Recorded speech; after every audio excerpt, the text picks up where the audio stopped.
नमस्कार, मैं हूं आशीष चित्रांशी और आप देख रहे हैं the news launcher. Mid day मुद्दा विद अशोक वानखेड़े। और आज भारत की आर्थिक हालात पर चर्चा करेंगे हम मिड डे मुद्दा में, क्योंकि अब यकीन के साथ हम कह सकते हैं कि सिर्फ और सिर्फ कवच बचा हुआ है। जो वस्त्र होते हैं ना, वस्त्र बचा हुआ है, बाहर का ढांचा बचा हुआ है, अंदर सब कुछ खत्म हो चुका है। मोदी ने भारत को कंगाल बना दिया है। इस बात को अब आप बिना संदेह के मान सकते हैं।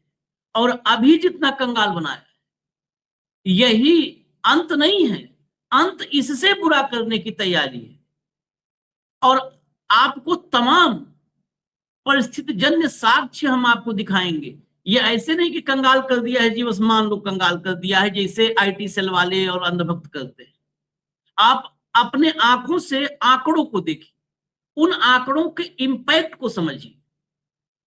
इन आंकड़ों का इंपैक्ट क्या है, ये हालात पैदा क्यों हो रहे हैं। 20 मिनट के भीतर, मात्र 20 मिनट क्या वक्त होता है, 20 मिनट के भीतर 4.5 लाख करोड़ रुपए डूब गया। सुबह सुबह 4.5 लाख करोड़ रुपए, पूरा बाजार लहूलुहान है। और डेली, अभी आंकड़े आप देखेंगे तब आपको समझ में आएगा, डेली भारत से जो विदेशी निवेशक हैं वो अपना पैसा लेके भाग रहे हैं। कहां से? सबसे पहले डूबती नाव से कौन भागता? विदेशी निवेशक कहां से भागेगा? वहीं भागेगा ना, वहीं से भागेगा जहां उसकी जो है पूंजी डूबने वाली हो। जहां पूंजी डूबने का रिस्क होगा, वहां से निवेशक भागेगा। विदेशी निवेशकों के पैसा निकालने की जो का अनुपात जो है, वो 2025 के मुकाबले 2026 में 2 गुने से ज्यादा हो गया है। मतलब रफ्तार देखिए, डूब तो हम रहे थे, लेकिन रफ्तार, मोदी जी ने एकाएक रफ्तार पकड़ाया। 5वें नंबर पर, बर्बादी की गाड़ी का गियर 5वें नंबर पर डाला। और जब देखा लोगों ने कि ये तो भाई बड़ा तेज बर्बाद करने वाला है, तो रफ्तार बढ़ा दिया उन्होंने, अपना पैसा और तेज निकालो, और तेज निकालो। 2025 में पूरे साल में जितना विदेशी निवेशकों ने पैसा निकाला था भारत से, उतना तो 2026 की शुरुआत के 3-4 महीने में निकाल लिया है। आप कल्पना करिए। दिक्कत यह है कि जो ये बातें हैं कि विदेशी निवेशक निकाल लिए पैसा, बाजार डूब गया, हमारे ऐसे मतलब ही नहीं है, किसी को मतलब ही नहीं। कब्रिस्तान कहाँ है, मस्जिद अब्दुल टाइट है कि नहीं है, इसी में जूझे हैं, पड़े हैं। कल को भीख मांगने पे नहीं मिलेगी, ये हालत पैदा हो जाएंगे कि भीख मांगने पे नहीं मिलेगी। 7 दिन के, पिछले 7 दिन की बात कर रहा हूं, पिछले 7 दिन में 2 पिछड़े देशों ने भारत को पीछे छोड़ा है। ऐसे देश जिनकी कुल आबादी 2 करोड़ है, 5 करोड़ है, वो भारत को पीछे छोड़ दिए। भारत के पूरे की पूरी मार्केट, जो मार्केट कैप है ना, पूरे मार्केट का इवेल्युएशन, कुल पूंजी, उसको क्रॉस कर दिया 2 पिद्दी देशों ने। आगे सब आपको हम इसी कार्यक्रम में दिखाएंगे। बस गौर से निवेदन, हाथ जोड़ करके देखिए। और देखिए ही नहीं कि क्यों देखिए, इसलिए कि हमारे व्यू में व्यू जुड़ जाए। निवेदन है, समझिए और समझाइए। बहुत कमेंट ऐसे आते हैं, मैं कमेंट पढ़ता हूं, बहुत कमेंट आते हैं कि अरे चित्रांशी जी, मेरे घर वाले भी अंधभक्त हैं, उनको समझाइए आप लोग। कुछ नहीं रह जाएगा, कुछ नहीं। घंटी भी मंदिर में बजाने की नहीं रह जाएगी, उसको भी खरीदने का पैसा लगता है। पीतल की घंटी आती है, वो भी टन टन टन टन बजाने के लिए पैसा लगता है। घंटी नहीं बजा पाओगे, ये नौबत हो जाएगी। भाव को लाइए, जरा जोड़िए। स्वागत है बाबू। देखिए जरा स्थिति, आज तमाम राजनीतिक खबरों को छोड़कर हमने इस खबर को चुना है मिड डे मुद्दा में, क्योंकि आज हालात अब और फिर उसके पीछे जब गए तो हालात ये खराब नहीं है, जो वर्स्ट, भयानक। हेडलाइन लाइए। अमेरिका ईरान युद्ध के कारण शेयर बाजार में गिरावट, सेंसेक्स 74,507 और निफ्टी 23,415 पर खुला। आगे चलिए। इन 6 कारणों से शेयर हुआ धराशायी। 20 मिनट में निवेशकों की डूबी 4,47,000 करोड़ की कमाई, 4.5 लाख करोड़ की कमाई निवेशकों की डूब गई। ये किसी अंबानी और अडानी का नुकसान नहीं है, ये अडानी इस देश के बैंकों और LIC का पैसा दबा करके बैठा है। ये बैंकों का 1.5 लाख करोड़ रुपए कर्जा है और 1 लाख करोड़ रुपए जा रहा है अमेरिका में निवेश करने। इनका बाल नहीं बांका होने वाला। वेदांता ने मुकदमा इस पे करवा दिया तो ईडी की रेड हो रही है। अब हम तो यही जोड़ के देखेंगे, इनका कुछ नहीं है, इनका बाल नहीं बांका हो रहा है। ये लेके आए क्या थे? ये तो सब तो आपका हमारा खून निकाल करके कमा के बैठे हैं। इनका इनका क्या था? मोदी वाला झोला लेके आए थे, खाली लेके आए थे, भर के बैठे हुए हैं। निवेशकों का डूबा है पैसा। अगली हेडलाइन लाइए। लेकिन इस देश में न आर्थिक संस्थान है, उनको फर्क है। अदालतें उदालतें तो छोड़ ही दीजिए, इनका नाम लेकर के सवेरे सवेरे काहे जुबान खराब करें। अमेरिकी राष्ट्रपति डोनाल्ड ट्रंप के इस भरोसे के बावजूद कि अमेरिका ईरान अपने 3 महीने से चल रहे युद्ध को खत्म करने और होर्मुज स्ट्रेट को फिर से खोलने के करीब पहुंच रहे हैं, तेल से समृद्ध मध्य पूर्व में तनाव लगातार बढ़ रहा है। इजराइल लेबनान पर हमले जारी रखे है, जिससे वॉशिंगटन तेहरान के बीच नाजुक युद्ध विराम खतरे में पड़ गया है, जबकि ईरान ने पड़ोसी देशों पर मिसाइल दागी है। इस बीच अमेरिकी सेना ने मंगलवार को कहा कि उसने खाड़ी में ईरानी मिसाइल हमलों की एक सीरीज को सफलतापूर्वक नाकाम कर दिया है और 3 जो है हमलावरों को मार गिराया है। चलिए आगे चलिए। तेल की कीमतें, ये वजह ये क्या है जो पहले आपको हमने दिखाया, ये वजह हैं क्योंकि अब ईरान अमेरिका के बीच फिर से युद्ध आप मान लो शुरू हो चुका है। तो अभी जो हुआ है ये वर्स्ट नहीं है, इससे वर्स्ट आने वाला है। तेल की कीमतें 1% तेल की कीमतें बढ़ करके $97 प्रति बैरल पहुंच गई हैं, इस पर कारोबार कर रहा है। WTI क्रूड वायदा भी लगभग 1% बढ़कर $95 प्रति बैरल के करीब कारोबार कर रहा था। मध्य पूर्व में लगातार कमजोर होते युद्ध विराम ने होर्मुज स्ट्रेट के लंबे समय तक बंद रहने की चिंताओं को और बढ़ा दिया है। आगे चलिए, बाकी कहानी तो सब रोज चर्चा में आती है। चेंज करिए, सबको पता है कितना आता है होर्मुज से, 3 महीने से हम लोग बता रहे हैं। रुपया कमजोर होकर के फिर 95-50 पर आ गया। ये सोना तेल न इस्तेमाल करो सब करके और RBI के डॉलर निकाल करके रुपए को संभालने की कोशिश किया था, लेकिन आर्टिफिशियल जो उपाय हैं वो कितना चलेंगे, फिर 95-50 पर पहुंच गया।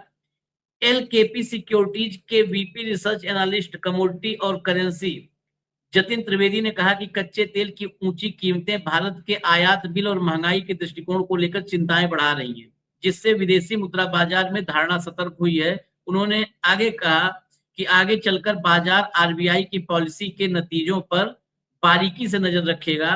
रुपए की चाल, डॉलर इंडेक्स तेल की कीमतों और पूंजी प्रवाह से प्रभावित होती रहेगी। तकनीकी रूप से ₹94.85 एक महत्वपूर्ण प्रतिरोध स्तर बना हुआ है, जबकि 95-75 अगला प्रमुख समर्थन क्षेत्र है। तकनीकी चीजें हैं, थोड़ा आर्थिक कि ये इस बैरियर के ऊपर जाने पे और संकट होता है। अब आइए तीसरे पे, ये है इसकी डिटेल आगे बताएंगे हम। FII की बिकवाली जारी, विदेशी निवेशक भारतीय इक्विटी के नेट सेलर बने रहे। मंगलवार को दलाल स्ट्रीट पर उन्होंने करीब 8,363 करोड़ रुपए के शेयर बेचे। एक दिन में 8,363 करोड़ के शेयर। यह 29 मई को सिर्फ एक दिन में हुई 22,102 करोड़ की भारी बिकवाली के बाद 1 जून को हुई 3,843 करोड़ की बिकवाली के बाद हुआ। उसके बाद आइए अगला, बॉन्ड यील्ड में बढ़ोतरी। हाल के भू राजनीतिक घटनाक्रमों के बीच यूएस ट्रेजरी यील्ड में थोड़ी बढ़ोतरी हुई है। बेंचमार्क यूएस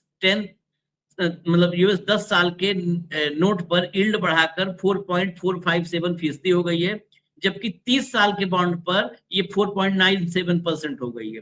2 साल के नोट पर यील्ड जो आमतौर पर फेडरल रिजर्व की ब्याज दर के मुताबिक जो है चलती, साथ साथ चलती है, बढ़कर 4.056% हो गई है। बॉन्ड यील्ड में बढ़ोतरी से आमतौर पर बॉन्ड निवेशकों के लिए ज्यादा आकर्षक हो जाते हैं, जिससे बदले में बाजार में कुछ गिरावट आ सकती है। और अगला IT शेयर, ये भारत के लिए बहुत महत्वपूर्ण है। बाजार में आईटी शेयरों की वजह से बाजार में गिरावट की वजह से आईटी शेयरों में भारी बिकवाली भी हो सकती है। इन शेयरों में पहले पूरे बाजार में उतार चढ़ाव के बावजूद लगातार कई सेशन में तेजी देखी गई थी। निफ्टी आईटी इंडेक्स मंगलवार को 4% से ज्यादा उछला और मई 26 के बाद से एक दिन में सबसे ज्यादा बढ़त दर्ज की। इंडेक्स सिर्फ 3 सेशन में 8% बढ़ा, जबकि इसी दौरान निफ्टी में 2% की गिरावट आई। इस तेज उछाल की वजह से आज बड़े आईटी शेयरों में कुछ प्रॉफिट बुकिंग हुई, जिसका असर पूरे बाजार के सेंटीमेंट पर पड़ा। अब इतने सारे कंफ्यूजन, ये सब तकनीकी मामले थे, मतलब आपको तकनीकी जो एक्सपर्ट है वो बताया। अब इसको सरल भाषा समझने के लिए चलते हैं भावुक पास, और फिर आएंगे एफआईआई पे। वो बहुत महत्वपूर्ण, सबसे महत्वपूर्ण एफआईआई है। लेकिन पहले इस पर पाऊ मैं ईल्ड से लेकर के आईटी और सब बता दिया एक्सपर्ट। बिल्कुल आपने जो स्टेटमेंट दे दिया सरल भाषा में कि एफआईआई बहुत महत्वपूर्ण है। मैं पिछले खासकर 10 साल से यदि शेयर बाजार को ठीक से देख लूं तो हमारे यहाँ शेयर बाजार का उछाल, कई बार हम कहते हैं कि जो बेंचमार्क है शेयर बाजार का वो हमारी इकोनॉमी से मैच नहीं खाता। जहां 81 करोड़ लोग 5 किलो अनाज पे जिंदा है, 70% से ज्यादा, वहां एकदम शेयर मार्केट उछलता है। तो शेयर मार्केट ये शुद्ध रूप से डिमांड और सप्लाई में होता है। जब खरीदने वाले ज्यादा हो जाते हैं और शेयर उतने ही हैं तो शेयर में उछाल आता है, बेचने वाले कम खरीदने वाले ज्यादा तो तेजी हो जाती है। होता यह है कि विदेशी निवेशकों को जब लगता है कि भारत में विदेशी निवेशक जो है वो 3% से 4% के बीच में रिटर्न लेने पे भी वो सोचता है कि हमारे यहाँ बहुत अच्छा रिटर्न है, क्योंकि कई देश ऐसे हैं जहाँ बैंक में पैसे रखने के पैसे लगते हैं। हमारे यहाँ तो हम बैंक में पैसे रखते हैं तो हमको ब्याज मिलता है, वहाँ बैंक में पार्किंग मनी देना पड़ता है। मतलब आपने यदि 1 लाख रुपए रखे तो आपके पैसे देने पड़ेंगे, बैंक आपका 1 लाख रुपए समझ रहा है। ये हालत जापान जैसे कई देशों में है ऐसी हालत। तो वहां के लोग को सोचता है कि यदि 3-4% का भी रिटर्न मिलता है हमें तो भारत बहुत अच्छा निवेश का स्थान है, इसलिए वो आते हैं। जब वो भारत में निवेश करने आते हैं तो यकीनन भारत की शेयर मार्केट में उछाल आ जाता है। अब देखिए होता क्या है, हमारा शेयर मार्केट खासकर जो पूरे वर्ल्ड के शेयर मार्केट भी इससे गवर्न है। खासकर जब तेल की कीमतें ऊपर नीचे होती है और सोने की कीमतें ऊपर नीचे होती है, उसकी मार शेयर मार्केट पे पड़ती है, क्योंकि निवेशक ये देखता है कि निवेश काय में करना है। वो तो रोज निवेश कर रहा है, वो तो जहां प्रॉफिट मिलेगा वहां जाएगा, जरूरी नहीं थी शेयर में करेगा, मार्केट करेगा। तो जैसे जैसे क्रूड की कीमतें बढ़ती जाती है वैसे वैसे हमारा देश जो 90% से ज्यादा सिर्फ हम तेल आयात पे, और हमारा देश सबसे बड़ा कंज्यूमर भी है नंबर 2 का, तो हमारा आयात का बिल बहुत ज्यादा बढ़ता है। तो डॉलर की निकासी होती है हमारे यहाँ से और निर्यात कम है हमारा।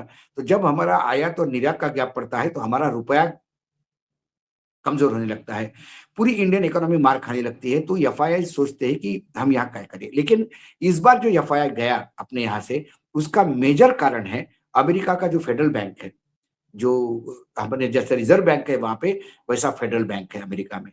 वो फेडरल बैंक की भी एक कहानी मैं बताता हूँ, वो भी प्राइवेट हाथों में ही खेलता है। तो फेडरल बैंक के बॉन्ड जो है, जैसे ही उनके ऊपर कमाई बढ़ती है तो विदेशी निवेशक सोचता है कि भाई मैं दिल्ली में रहने वाला हूं, मैंने बंबई में एक फ्लैट लेके रखा है, उदाहरण के तौर पे बताऊं, है नहीं हमारा दोनों का, हम दोनों फूक रहे हैं। तो एक फ्लैट लेके रखा है उदाहरण के तौर पे मैंने 20 लाख का, और मुझे पता पड़ा कि दिल्ली में प्रॉपर्टी के रेट आधे हो गए, तो मैं वो 20 लाख का फ्लैट तुरंत मुंबई में बेच के या 2 फ्लैट खरीदता हूँ 20 लाख के, 10-10 लाख के, क्योंकि मुझे दिल्ली में ज्यादा प्रॉफिट दिख रहा है, तो मैं मुंबई में क्यों इन्वेस्ट करूं। वैसा ही जब इंडिया से ज्यादा अपने देश में प्रॉफिट मिल रहा है तो वो सारा मार्केट अमेरिकन मार्केट की तरफ देखा। जो बॉन्ड यील्ड है अभी जो फेडरल का, जो इन्होंने बताया, आशीष जी ने बताया, वो कुछ में करीब करीब 4.25% बढ़ गया है, 475 पे गया है, जो 30 साल का है, 20 साल का, और 2 साल का जो है, जो बहुत शॉर्ट सेलिंग में होता है, वो जनरली बैंक के इंटरेस्ट रेट पे चलता है। तो फेडरल बैंक के इंटरेस्ट रेट जैसे बढ़ते हैं वो तुरंत भारत के निवेश के वहां चला जाता है। हम कई बार जब शेयर मार्केट को स्टडी करते हैं तो हम फेडरल बैंक की मीटिंग होती है, जैसे अपने आरबीआई की मीटिंग होती है, ब्याज की दर कम होगी, कम होगी या घटेगी, वैसे हमारी नजर फेडरल बैंक पे रहती है। जैसे फेडरल बैंक ने कहा कि नहीं, economy is under control, no changes in the interest, तो हमको लगता है चलो हमारे देश में आया हुआ पैसा रहेगा। जैसा फेडरल बैंक ने अपने यहाँ इंटरेस्ट बढ़ा दिया मतलब वो डिपॉजिट मार्केट से लेना शुरू कर दिया फेडरल बैंक ने, हमारा तुरंत निवेश यहाँ से ड्रॉ हो जाता है, और जब जाता है तो झटके से जाता है। आशीष जी ने जो फिगर बताया, तो जो आज तो बहुत कम हुआ, आज विड्रॉल 8,000 करोड़ ही हुआ। अभी 2-3 दिन पहले पूरे साल भर का सबसे ज्यादा 21,000 करोड़ से ज्यादा एक ही दिन में एफआई गया है, 29 तारीख एक ही दिन में। और ये जो शेयर मार्केट का है, ये अब मुझे डरावना दिखने लगा है, क्योंकि जब हमने पिछले वीक के शेयर मार्केट पे एक स्टोरी की थी, तब हमने 7 ऐसे शेयर दिखाए थे, हमने 10 शेयर की स्टडी बताई थी। उसमें से 7 शेयर ऐसे थे कि जिनका मार्केट कैपिटल 1-1.5 लाख करोड़ कम हो गया था, जिसमें रिलायंस भी था, जिसमें एचडीएफसी भी था, बैंकिंग था, उसमें एफएमजीसी भी था, हिंदुस्तान लीवर ये भी था। तो एक सप्ताह लगातार मार्केट डाउन जा रहा है, तो ये कहा था कि उस सप्ताह में छुट्टियां ज्यादा पड़ गई, हो सकता है उसकी वजह से, एक कारण अपने आप को मन संभालने के लिए। तब मैंने उस रिपोर्ट के बाद कहा था कि मंडे जनरली करेक्शन का दिन होता है। यदि स्टॉक मार्केट लगातार डाउन होता जा रहा है, खासकर वीकेंड पे डाउन होता है, तो मंडे को मार्केट उठता है। ये मैंने एक ट्रेंड जनरली देखा है सोमवार को ओपनिंग में। लेकिन कल सरप्राइजिंगली सोमवार को भी मार्केट डूबा, और भारी डूबा। तो जब लगातार एक सप्ताह से डूबते आ रहा है, सोमवार को डूबा, तो लगा अब मंगलवार को जब मार्केट डाउन हो जाता है तो खरीदने वाले पहुंच जाते हैं कि अरे बहुत डाउन हो गया, अब खरीद लो। और जैसे खरीदने वाले भागना दौड़ना शुरू कर देते हैं, मार्केट थोड़ा बहुत स्टेबल होता है, उठता है। इस बार खरीदने वाले गायब हो गए, फिर बेचवाल आ गए मार्केट में, क्योंकि एफआईआई ने फिर आज बहुत ज्यादा पैसा उठा लिया है, 8,000 करोड़। तो 8,000 करोड़ जब उठा लिया तो शेयर मार्केट डाउन हो गया। तो जिसके पास शेयर है वो सोचता है कि और डाउन हो जाए, इसके पहले भैया मेरा एक शेयर पे 200 रुपए नुकसान हो गया, ये 400 रुपए पहुंचने के पहले मैं आज बेच दूं उसको।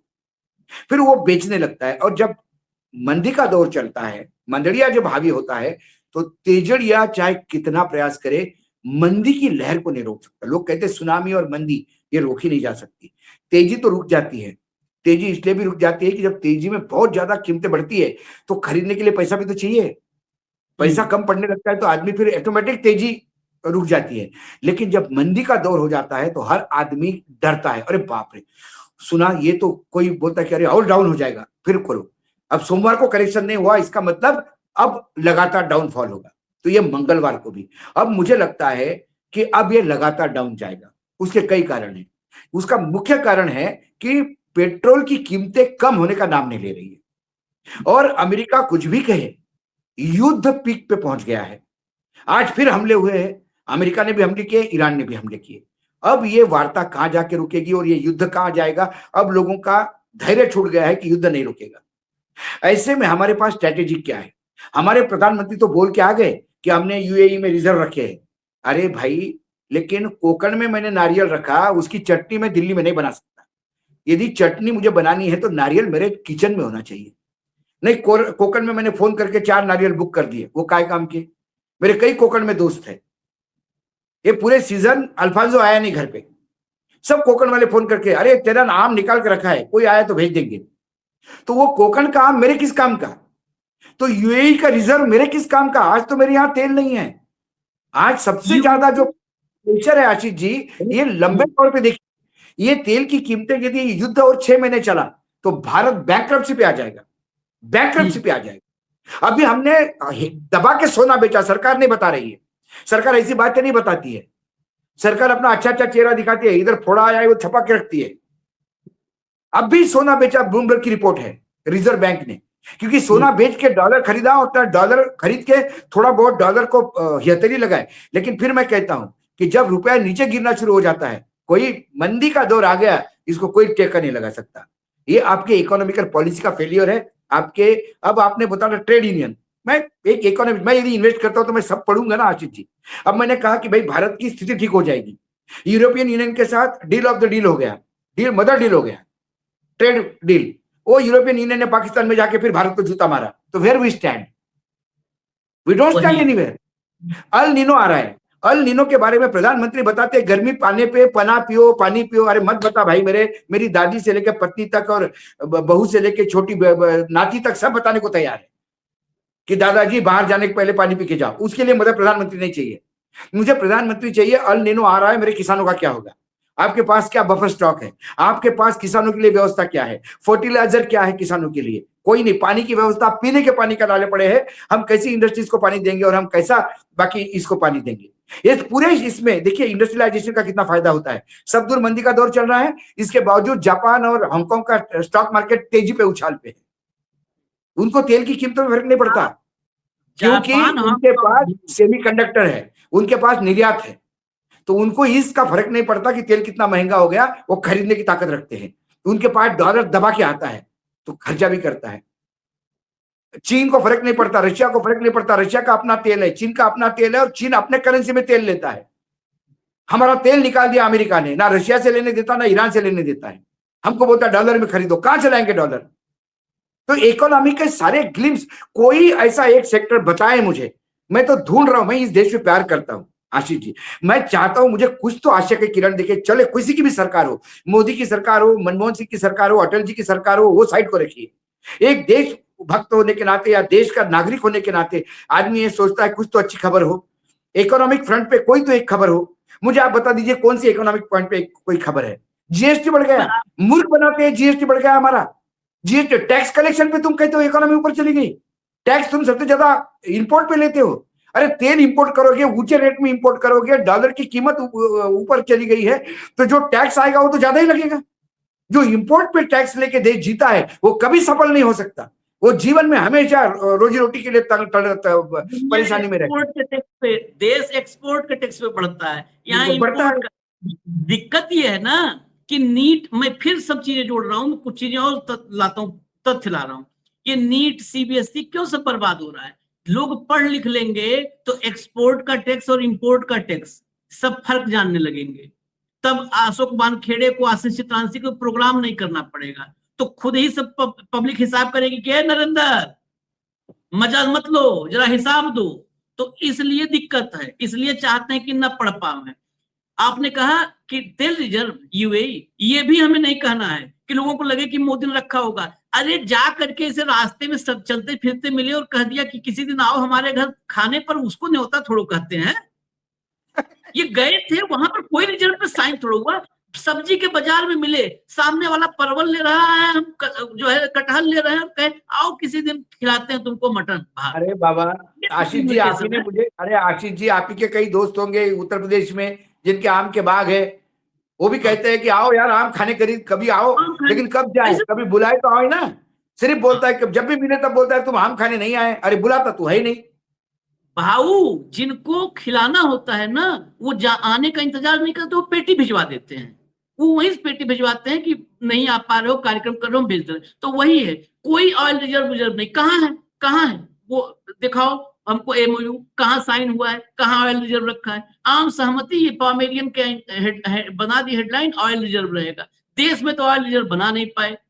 उसके बाद पहला पॉइंट। दूसरा, ये बहुत लोग कहेंगे अभी तक की चर्चा में कि ये अमेरिकी फेडरल बैंक के पॉलिसीज, उनकी वजह से उसमें हम क्या कर सकते हैं, अंधभक्त, उसमें मोदी जी क्या करें। अब हम बताते हैं अगले पॉइंट पर जो चल रहा है, इसको देखिएगा, इसको देखिएगा। तो ये कहीं फेडरल रिजर्व वगैरह में छुपने की जगह नहीं मिलेगी, हम छुपने भी नहीं देंगे, हम नहीं छिपने देंगे। लाओ भाई आंकड़े दिखाओ जरा, लाओ हेडलाइन। एफआईआई सेलिंग जिसकी बात कर रहे थे, भारतीय शेयर बाजार से हर घंटे निकल रहे 400 करोड़ रुपए। जानिए क्यों भाग रहे विदेशी निवेशक? हर घंटे 400 करोड़ रुपए हर घंटे निकल रहे हैं। आगे चलिए जरा खबर के भीतर चलिए। ये डेटा बहुत महत्वपूर्ण है। वो 4.5 लाख करोड़ डूबा है ना, रोज डूबेगा अगर ये डेटा नहीं समझे तो। अगर शेयर बाजार में आपका पोर्टफोलियो लगातार नेगेटिव रिटर्न दिखा रहा है तो समझिए उसके पीछे सबसे बड़ी वजह विदेशी निवेशकों की बिकवाली है। विदेशी संस्थागत निवेशकों ने भारतीय बाजार से अपना पैसा खींचने की स्पीड बहुत तेज कर दी है। 2026 में विदेशी निवेशक हर घंटे के कारोबार में करीब 400 करोड़ रुपए के शेयर बेच रहे हैं। यह स्पीड 2025 के मुकाबले 2 गुनी से भी ज्यादा है। पिछले साल यह आंकड़ा हर घंटे 161 करोड़ था। अरे तो 2 गुनी का ये 2.5 पौने 3 गुनी हो जाएगी, 161 करोड़ था। सीधे शब्दों में कहें तो विदेशी निवेशक भारतीय बाजार से बहुत तेजी से अपना पैसा समेट रहे हैं, जिससे बाजार पर भारी दबाव दिख रहा है। अब आगे चलिए, आगे चलिए। अगर हम आंकड़ों पर नजर डालें तो साल 2026 में अब तक के शुरुआती महीनों में करीब 96 कारोबारी दिन, 96 कारोबारी दिन, जिस दिन मार्केट खुलता है, विदेशी निवेशकों ने सेकेंडरी मार्केट से 2.54 लाख करोड़ रुपए से ज्यादा के शेयर बेच डाले हैं। इतना यानी इतना पैसा निकाला, कितना? 2.5 लाख करोड़ से ज्यादा निकाल लिया है सिर्फ 96 कारोबारी दिन में, शुरू के 4-5 महीने में। यह रकम कितनी बड़ी है इसका अंदाजा आप इस बात से लगा सकते हैं कि पिछले पूरे साल में कुल 2.4, रोक दीजिए जरा, रोक दीजिए, क्योंकि ऊपर दिखे, रोक दे भैया, हाँ ऊपर नीचे दोनों दिखे दर्शकों को। पिछले पूरे साल में 2.4 लाख करोड़ की बिकवाली, रुपए की बिकवाली जो हुई थी पूरे साल में 2025 में, इससे ज्यादा है। पूरे साल में 2.4, और अभी 5 महीने में 2.5 लाख करोड़ से ज्यादा, 2.54 लाख करोड़। सोचिए आप, ये आंकड़ा इस साल जाएगा 6 लाख करोड़, 5 लाख करोड़ इस साल के 7 महीने, 5 महीने में इतना, बिल्कुल बिल्कुल 6 लाख करोड़ तक जाएगा। 7 महीना बाकी है, पिछले साल का रिकॉर्ड मतलब सब ध्वस्त हो जाएगा। अब कहाँ गुंजाइश मिलेगा, कहाँ पे आप वो कर सकते हो, बचोगे, कैसे बचोगे? जरा अगली लाओ आप, अगली लाओ। ये national securities depository limited, NSDL है, उसके आंकड़े अब देखिए। यह बिकवाली मार्च के महीने से बहुत ज्यादा बढ़ी है। उसमें भी अभी जो आप आंकड़े देख रहे हैं, ये जनवरी फरवरी से ज्यादा मार्च से बढ़नी शुरू हुई, जब मोदी जी डंका बजाए। मार्च में बहुत ज्यादा बढ़ी। अकेले मार्च में इन निवेशकों ने 1.27 लाख करोड़ रुपए के शेयर बेचे। अगर ये आंकड़ा चला गया ना तो 12 से 14 लाख करोड़ निकालेंगे हम, तो 5-6 लाख 7 लाख करोड़ रुपए हैं। एक महीने का 1.27, 10 महीने का 12 लाख करोड़ रुपए, और उसमें जोड़ दो और 2 महीने, ये 15 लाख करोड़। अगर ये एवरेज मेंटेन रह गया कहीं तो 15 लाख करोड़। अप्रैल में 50,800 करोड़ रुपए, और मई में 54,000 करोड़ रुपए के शेयर बेचे। और जून की शुरुआत आप देखिए, जून के 3 दिनों में जून के करीब 35,000 करोड़ रुपए हो गए हैं 3 दिन में। ये आंकड़ा तो थम जाए, नहीं तो इस महीने तो सारे रिकॉर्ड टूट जाएगा। अब देखिए 3 दिनों में, आशीष जी, उन 3 दिनों में 21,000 करोड़ तो एक ही दिन के है, एक दिन का। तो अब देखिए इसमें आगे क्यों हो रही है, इसके पीछे भी जो लोग सोचने विचारने वाले जो एक्सपर्ट है मार्केट के, वो क्यों कह रहे हैं बिक रहा है? क्योंकि कुछ है ही नहीं है भारत में, क्यों पैसा रखें? ये फेडरल के बीच में नहीं छिप पाएंगे मोदी, कुछ नहीं है। वो कह रहे हैं दुनिया भर के बड़े निवेशक अब AI से जुड़ी कंपनियों में पैसा लगा रहे हैं, क्योंकि उनको वो सेक्टर देखना जहां ग्रोथ है। अमेरिका, ताइवान, दक्षिण कोरिया के बाजारों में ऐसी कंपनियों की भरमार है, जबकि भारतीय शेयर बाजार में AI सेक्टर की वैसी मजबूती नहीं है ही नहीं है। इस वजह से विदेशी पैसा उन देशों की तरफ मुड़ रहा है। साथ ही MSCI इंडेक्स में भारत का वेटेज कम होने से विदेशी फंडों का आना कम हुआ है। यानी दुनिया में भारत की क्रेडिबिलिटी गिरती गई, और कितनी गिरी है इसकी एक झलक दिखा के तब फाइनल कमेंट लेंगे। जरा BBC की हेडलाइन दिखाइए। अच्छा चलिए, हाँ ये भी देख लीजिए। जानकारों का कहना है कि आने वाले दिनों में ये, और सुनिए भाऊ, देखिएगा, आने वाले दिनों में यह बिकवाली और बढ़ सकती है। वजह सुनकर के आप हैरान होंगे। मई से अगस्त के बीच में 11 नई टेक कंपनियों के करीब 2.3 लाख करोड़ के शेयरों का लॉक इन पीरियड खत्म हो रहा है। लॉक इन पीरियड वह समय होता है जिसके दौरान कंपनी के शुरुआती बड़े निवेशक अपने शेयर नहीं बेच सकते। इसके खत्म होते ही बाजार में शेयरों की बाढ़ आ जाती है, जिससे बिकवाली बढ़ जाती है। 11 जो टेक कंपनियां हैं उनका करीब 2.5 लाख करोड़ रुपए का लॉक इन पीरियड खत्म हो रहा है।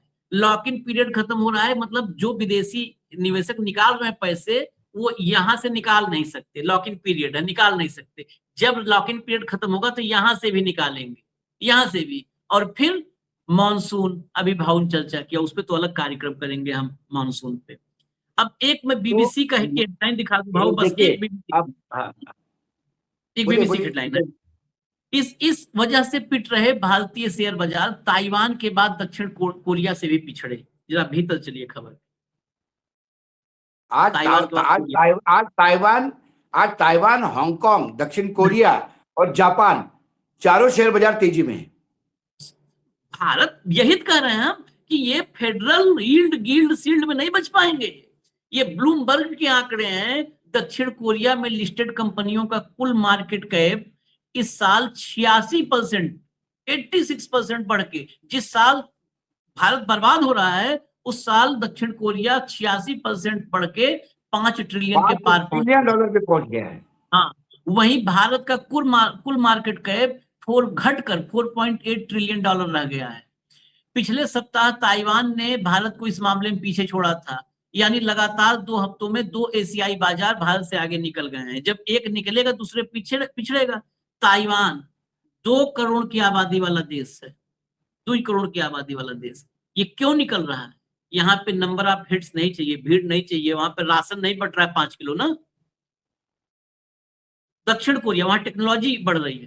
दक्षिण कोरिया 5 करोड़ की आबादी वाला देश है, 5 करोड़। 5 2 7 दोनों को जोड़ दो तो हमारे यहाँ बिहार में आप घुसा के ऐसे एडजस्ट कर दो, दोनों पूरी आबादी उसी फिट हो जाएंगे। और दोनों हमसे आगे हो गए हैं। आप बताइए, इतने इतने से देशों का मार्केट कैप हमारे मार्केट से बड़ा है। आपने एक टर्मिनोलॉजी यूज की थी, MSCI। हाँ, MSCI इंडेक्स में भी हम लगातार, MSCI इंडेक्स बहुत बड़ी बात है आशीष जी। MSCI इंडेक्स है Morgan Stanley capital international. Morgan Stanley का एक कैपिटल इंटरनेशनल मतलब पूरे विश्व के शेयर बाजार का रैंकिंग करते हो। उस रैंकिंग में भी यदि भारत पिछड़ता है तो कौन उसमें जाएगा? आई थिंक मॉर्गन स्टैनली कोई गरीबी रेखा तो नहीं है कि आप इंडेक्स ईयर ही आप आगे पीछे कर दिया, या GDP नहीं कि फर्जी आंकड़े दे दीजिए जो मन में आए हो। मॉर्गन स्टैनली को बहुत माना जाता है विश्व में, और उसके इंडेक्स पे यदि भारत कमजोर दिखाई दिया स्टॉक मार्केट, तो एफआईआई अगला इन्वेस्टमेंट भी नहीं करते, छोड़ दीजिए, जो है तो निकल ही जाते। उसके एवज दूसरी बात, जो हमारी यहाँ बड़ी कंपनी थी, मतलब मैं कई चीजें बताता हूं आपको। अभी अडानी जी के यहाँ से एक इंटरनेशनल इन्वेस्टर ने बहुत बड़ा अमाउंट बाहर निकाल लिया, बहुत बड़ा अमाउंट, और तुरंत फिर उसने मतलब SBI ने खरीद लिया। वो अडानी ग्रीन से निकल गया बाहर, ये बोल के कि ये कंपनी के कोई हमको लक्षण ठीक नहीं दिख रहे, ये कोई कानूनन चलने वाली कंपनी नहीं है, गैर कानूनी काम में ज्यादा इन्वॉल्व रहती है। तो वो भी डॉलर बाहर गया। ये एफआईआई पैसा लेके जाते मतलब डॉलर में जाता है, समझा करो आप।